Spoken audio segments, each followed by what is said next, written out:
we all have the opportunity to talk about what wonders America are, but the reality is if we don't talk about what happened in New Orleans, then we are not honestly talking about what we should be talking about in America, and that is the level of violence which is infecting all of us, all of us. If we're going to be in the fight together, if we learn one thing from 9/11, that is, they don't care what you look like. They don't care what neighborhood you come from.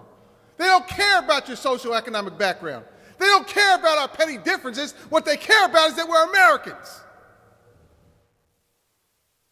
And countless scores of young men, young women from rural, suburban, urban America went to war on our collective behalf. And they deserve our collective attention and protection when it comes to these moments of crisis. We have been shooting human beings for decades in this country.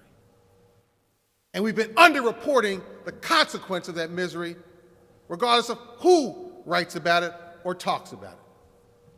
But to have on Mother's Day, at a parade, 18 people shot, and we don't raise our voice, we certainly don't condemn those vicious thugs who did it, and we don't raise it to the level of attention that we do in other parts and other times in this country. That's a stain upon us. A stain upon us. It's an indignity that we've longed to allow to continue in this country.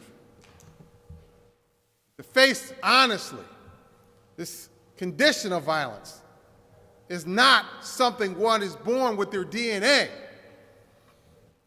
It is not something that people in parts of this America are comfortable with.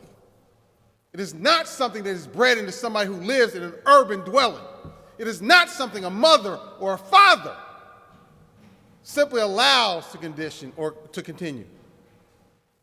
But if we don't collectively address it, if we don't speak out upon it, if we don't recognize it, and if most importantly, we don't pray for those families, the same as we prayed for those families in Sandy Hook, the same as we prayed for those families that were assaulted at the Boston Marathon and killed and maimed, if we don't have the same level of concern for those 18 human beings who were struck down on a Mother's Day parade in New Orleans, then we cannot cry out that we truly are patriotic Americans.